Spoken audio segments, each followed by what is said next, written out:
Rocky Bleier was a 16th round draft choice out of Notre Dame in 1968. He played one season with the Pittsburgh Steelers, then was drafted and sent to Vietnam, where he became the only player in the NFL to be wounded in the Vietnam War. Although the Veterans Administration classified him as 40% disabled, he returned to the Steelers. And as long as football remains a game of heart, as well as speed and muscle, the dramatic story of Rocky Bleier will never be forgotten.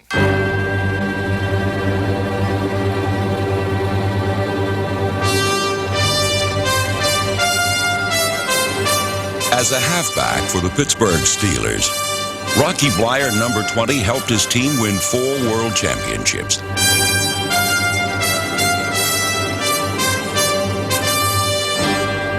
But his toughest battle was fought in a distant arena, far from the cheering crowds of the NFL.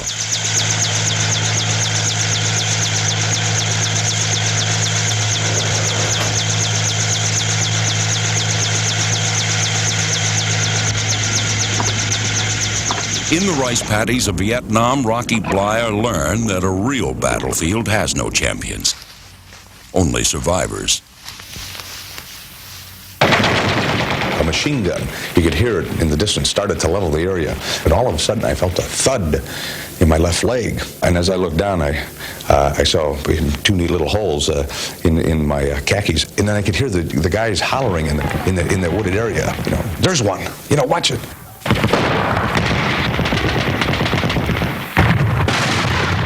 Damn it, boy, they got Bill. Watch that one, watch, you know, holy Christ, what's going on? They're everywhere. Now the helicopter comes in, the gunships come in, and they strafe the area with rockets. The company medic's now running around as best as he can. He gets hit.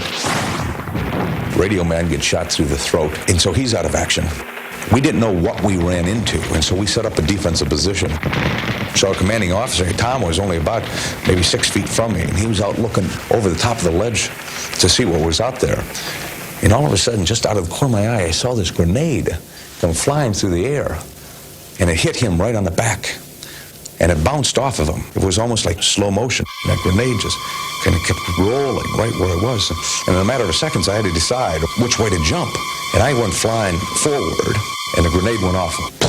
Oh, I got dizzy and blacked out for a minute, and it had blown out this way. Fortunately for me, because if it had blown up this way, I mean, I might not be sitting here talking to you at this point. And so I caught some coming up to my right foot. Bleier spent 6 weeks in a Japanese hospital, dreaming of a future the doctors told him he would never have. So I said, well, Doc, I mean, my biggest concern is that I'd like to get back and play. I said, at this time, what's your prognosis? He said, well, in all honesty, Rock, seeing the damage that has been done, he said, the ability to run is gone. I mean, you will not play professional football again.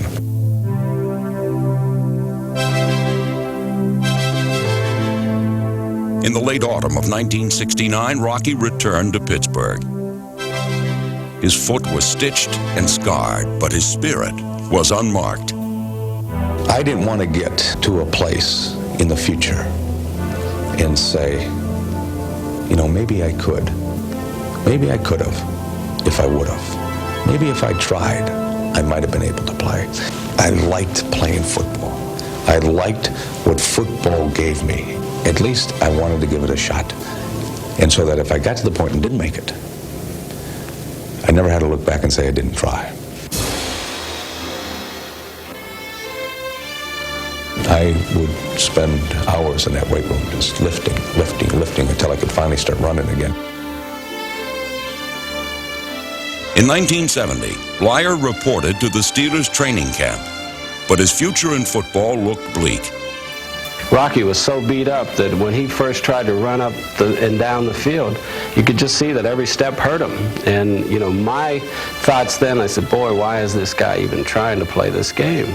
Because, you know, he's going to hurt himself worse. He's, you know, he's just never going to be able to succeed. No one thought Rocky would make the team. Certainly not Chuck Noll, the new head coach.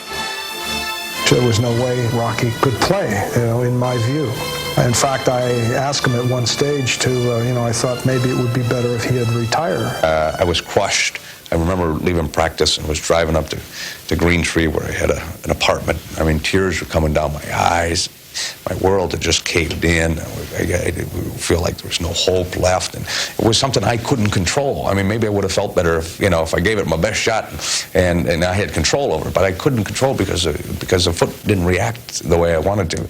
Tony Parisi, our equipment manager, after talking with Ralph Berlin, our trainer, came to me, and he said, listen, he said, you really have to do something, he said, about this Rocky Bleier. He said, this kid is just killing himself. He said, he's not going to say anything to anybody. He says, but he's just suffering so much. He said, he's come to me at night and asked me to remake his shoe. He said, I put a special thing under his instep, but he has nothing but scar tissue there. And he said, it's just the most agonizing thing. He said, that kid cannot go through what he's doing. So what we really did was put Rocky on the injured reserve list, sent him to the doctors, and when our doctors operated on him, they actually found a piece of shrapnel in his foot that was not able to be taken out at the time, and they removed the scar tissue. And then the story, of course, is legendary, what Rocky did after that. The next year he comes back, and he's still not 100%, but he's able to run a little better. You can see a little bit of improvement. I still wouldn't have given him a nickel for his chances of ever succeeding. The following year he comes back. I mean, it was just phenomenal, the rate of improvement and how he had just conquered all odds. In 1974, after 5 years of rehabilitation, Bleier won a spot in the starting lineup and a place in the hearts of football fans everywhere.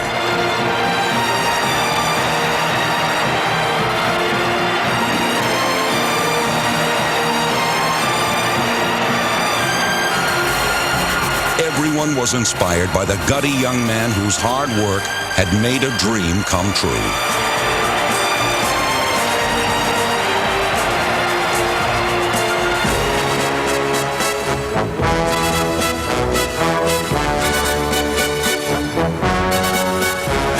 Bleier's straight-ahead will and determination put him squarely in the tradition of men who have been at the heart of winning teams. In each of his 5 years as a regular, the Steelers won the division championship. And in 1976, Rocky became only the 5th player in NFL history to gain 1,000 yards in a season after reaching the age of 30.